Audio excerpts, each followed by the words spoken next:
Welcome you all to commerce affairs. देखो chapter हमारा 3 class 11 ये हम पढ़ने वाले हैं। अभी मैं स्टार्टिंग से कहानी सुनाऊंगा, इस कहानी के अंदर क्वेश्चन पूछूंगा, जिसकी क्वेश्चन की आंसर तुम अपनी मन में कर लेना या कमेंट में दे देना। मैं बिल्कुल वीडियो की एंड में बताऊंगा, ठीक है। क्वेश्चन सुनो पहले। मिस्टर एक्स ये बिजनेस स्टार्ट किए, क्या किया, ये बिजनेस स्टार्ट किया मिस्टर एक्स।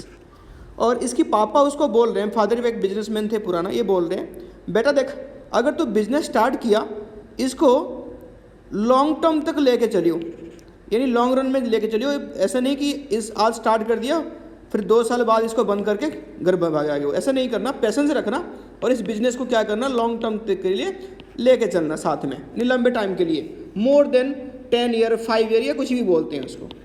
तो ये जो इसकी पापा इसको बोले कि लॉन्ग टर्म के लिए बिजनेस को लेके जानी है, ये कौन सी कॉन्सेप्ट है, ये कौन सी कन्वेंशन है, ये कौन सी अकाउंटिंग रूल बोलता है, ये तुमको मुझे कमेंट में करके बतानी है, ठीक है।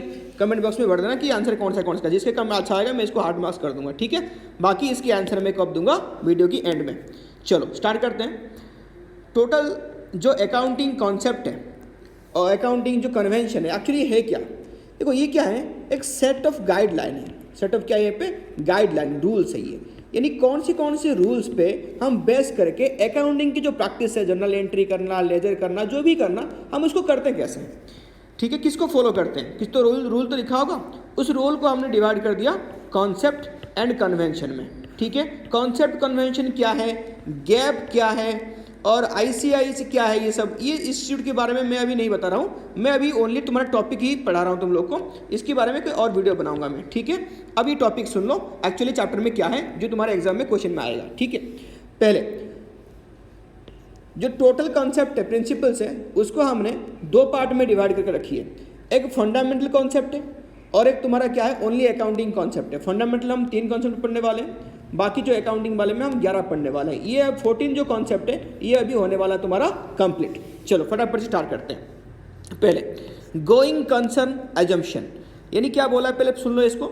Business shall be continue for a forcible period of time and there is no intention to close the business in a short period. देखो ये क्या बोल रहा है, अगर तुमने कोई बिजनेस स्टार्ट कर दिया, इसको लॉन्ग रन में लेके जानी है, लॉन्ग टर्म में लेके जानी है, लंबा चलानी है बिजनेस को, इसको शॉर्ट पीरियड में बंद नहीं करनी। That the particular means the capital expenditure only beneficial in the long term. यानी सुनो यहाँ पे क्या बोल रहा है। फॉर एग्जाम्पल बिजनेस तुमने स्टार्ट किया, कोई भी बिजनेस की एक एग्जाम्पल ले लो, तुमने गारमेंट की फैक्ट्री स्टार्ट की, पहले तुमने जमीन ली होगी, लैंड ली होगी, फिर इसके ऊपर तुमने एक बिल्डिंग बनाई होगी, बिल्डिंग बनाने के टाइम पे फिर मशीन लगाई होगी, यानी ये सब, यानी बहुत सारे अमाउंट खर्चा करा होगा तुमने। बट जब तक तुम सामान प्रोडक्शन नहीं करोगे, उसको सेल नहीं करोगे, तो तुम्हारे पास कोई भी इनकम यानी रेवेन्यू नहीं आएगी वाली, ठीक है ना, नहीं आएगा। तो इसको क्या करनी है, अगर जाहिर सी बात है तुमने फॉर एग्जांपल इस फैक्ट्री को सेटअप करने में तुमने 10 लाख रुपीज़ खर्चा कर दिया। कितने खर्चा कर दिया, 10 लाख। एक साल में अगर तुम सामान प्रोडक्शन करके बेचोगे तो आ जाएगा कि तुम्हारा 10 लाख, आ भी सकता है, 98% नहीं आएगा, और 2% में चमत्कार हो तो अलग बात है। 98% नहीं आएगा एक साल में, पूरा जो तुमने एक्सपेंसेस किया उसको कवर होगा नहीं। क्योंकि नॉर्मल देख लो, ये जो सारे मशीन बिल्डिंग, इसकी जो लॉन्जिविटी है वो मोर देन 10 ईयर्स होगी। तो बेनिफिट, तो इसको अगर हम लॉन्ग टर्म के लिए चलाएंगे तो जितना पैसा हमने इसके ऊपर खर्चा किया तब जाके बेनिफिट मिलेगा ना।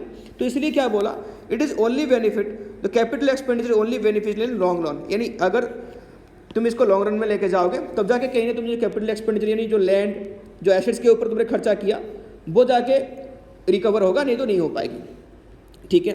ये क्या था तुम्हारा गोइंग कंसर्न एजम्पशन, यानी ये कौन सी एजम्पशन है तुम्हारा, कोई भी बिजनेस स्टार्ट करो उसको लॉन्ग रन में लेके जानी है, ठीक है।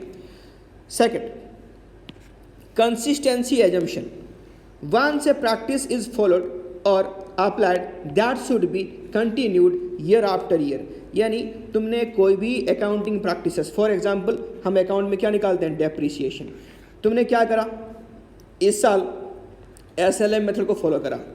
क्या मेथड है, SLM क्या होता है, स्ट्रेट लाइन मेथड को तुमने फॉलो किया, ठीक है। फिर नेक्स्ट ईयर WDV को फॉलो करा, यानी तुम बार बार अगर मेथड चेंज करते रहोगे, तुम्हारे जो अकाउंटिंग स्टाफ है वो हो जाएंगे इनएफिशिएंट, उनकी एक्यूरेसी नहीं बन पाएगी, क्योंकि तुम बार बार उनकी प्रोफाइल काम चेंज कर रहे हो, तो एक्यूरेसी कैसे बनेगी, वो काम में एफिशिएंट भी नहीं होंगे। और हम ऐसे चेंजिंग मेथड में काम करेंगे तो एंड ऑफ द डे हमारे इजी कंपैरिजन भी नहीं हो पाएगा। तो इसलिए क्या होगा, ये बोल रहा है कि एक प्रैक्टिस को अगर तुम अप्लाई कर दिया उसको फॉलो करते रहो ना ईयर आफ्टर ईयर, ताकि ये कंपैरिजन में क्या होगा, ईजी होगी, एफिशिएंसी बढ़ेगी, एक्यूरेट मेजरमेंट होगी, है ना, फ्री फ्रॉम बायस होगा।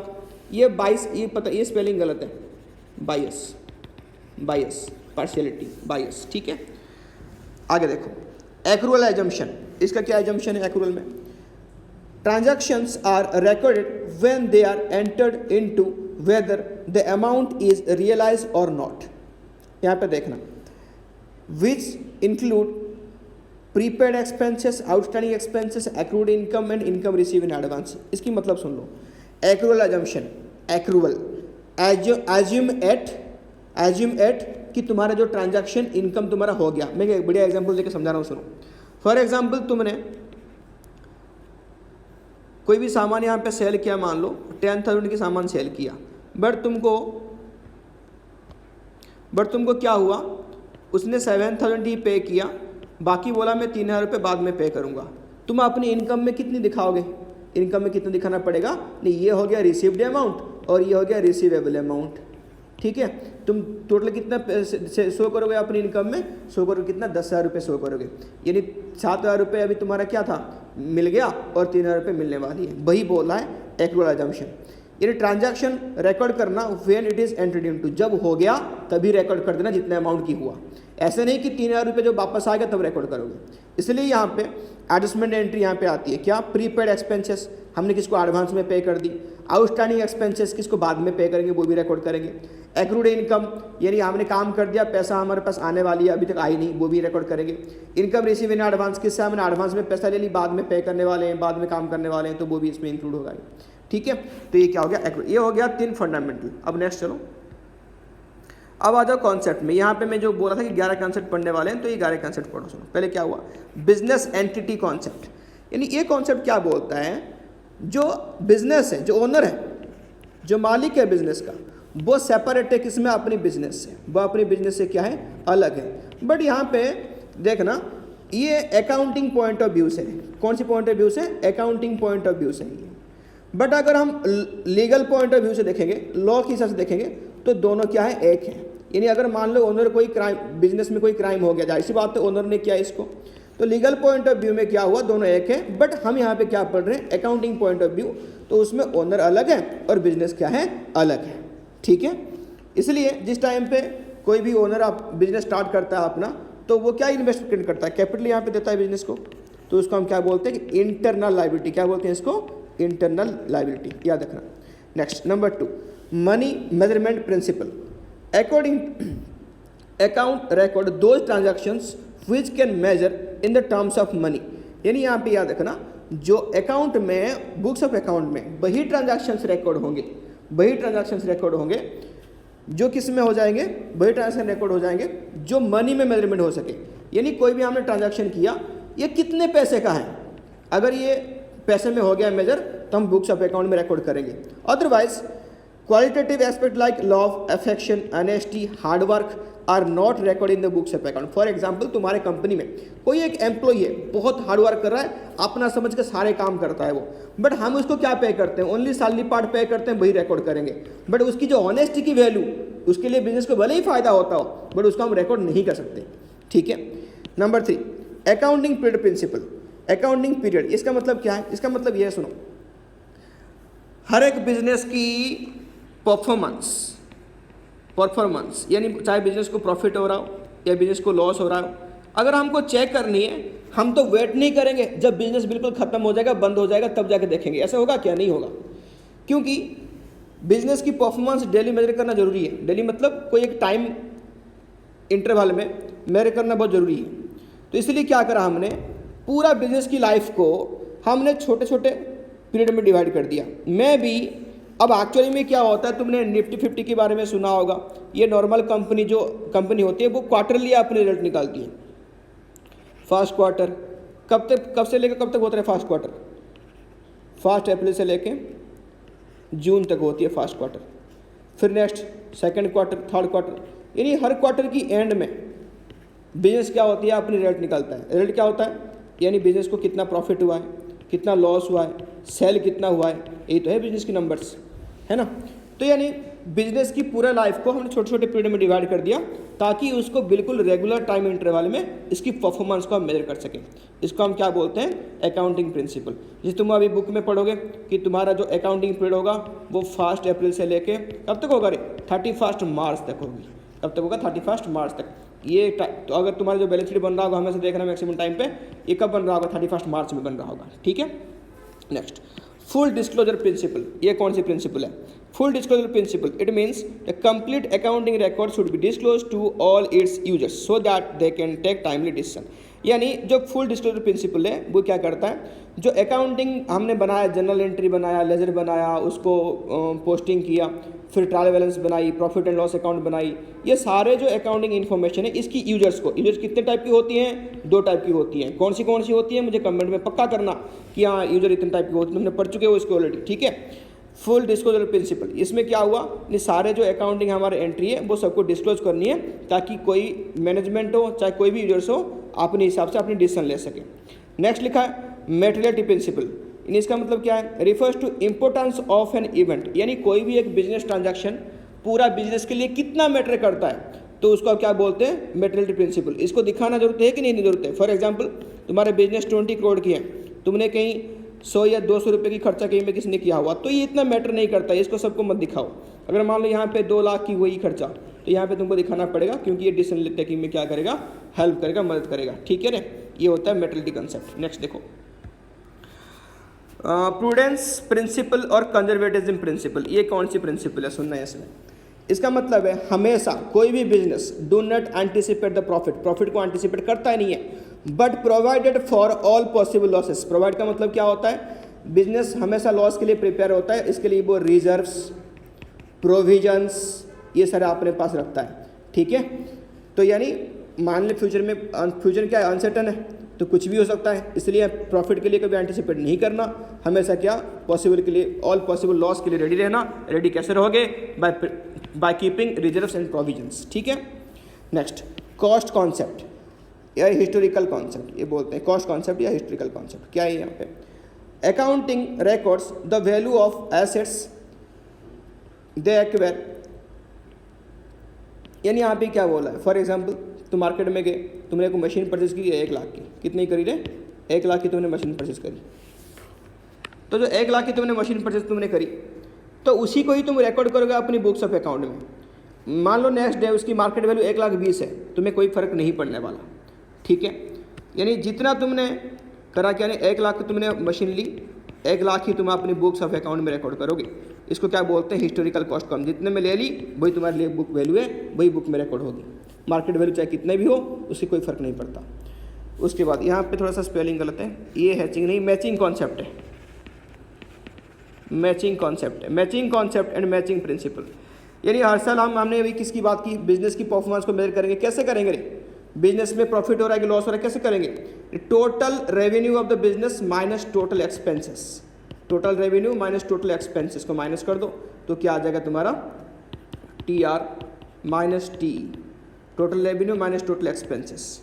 इसको माइनस कर दो तो तुम्हारा क्या आ गया, ये क्या आ गया तुम्हारा, ये तुम्हारा बिजनेस आ, ये तुम्हारा आ गया प्रॉफिट। अगर रेवेन्यू बड़ा होगा तो प्रॉफिट आएगी, रेवेन्यू छोटा होगा तो क्या आएगा, लॉस आएगा। क्या आएगा, लॉस आएगा, ठीक है। क्या होगा, लॉस आएगा। चलो आगे देखो, नेक्स्ट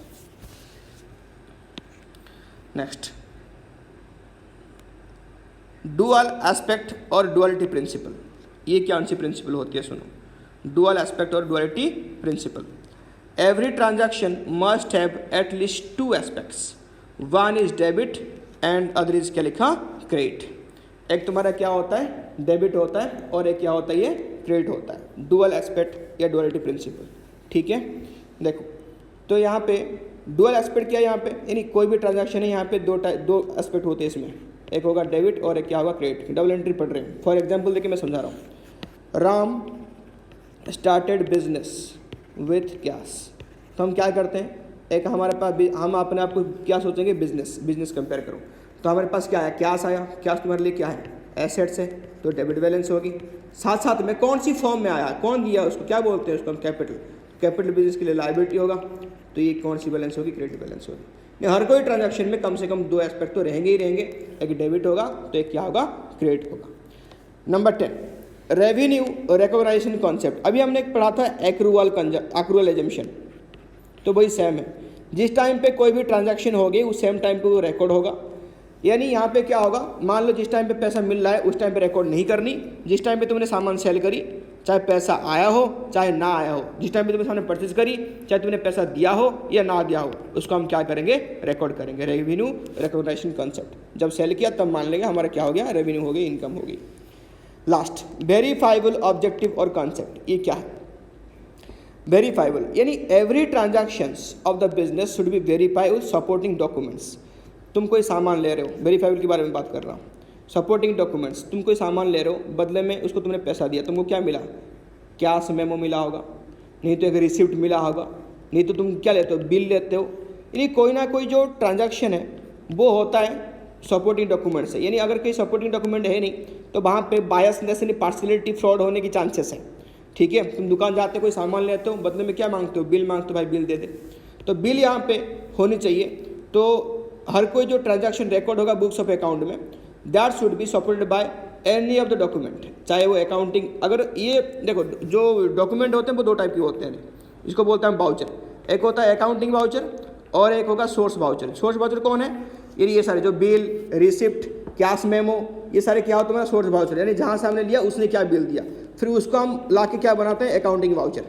ठीक है, यानी कोई ना कोई यहाँ पे डॉक्यूमेंट सपोर्ट होगा तब जाके ये बुक में रिकॉर्ड होगी, तो इसलिए क्या बोलते हैं इसको, वेरीफाइबल कॉन्सेप्ट, अदरवाइज नहीं रिकॉर्ड करनी है उसको। ठीक है, तो ये हमारा हो गया सारे कॉन्सेप्ट और ये प्रिंसिपल। अब देखो लास्ट में क्या है, मैंने क्वेश्चन पूछा था कि राम की पापा ने उसको क्या बोला था, राम है जो एक्स है जो भी है, कि बिजनेस अगर चलानी है तो स्टार्ट तो कर दिया, उसको लॉन्ग रन में लेके जाओ। तो ये कौन सी कॉन्सेप्ट बोलता है, कौन सी एजम्पशन इसको बोलता है, तो नाम क्या है इसका, going concern concept. Going concern concept सबसे पहला वाला कॉन्सेप्ट पढ़ाया था मैंने। ठीक है, आंसर मिल गई, चलो बाय।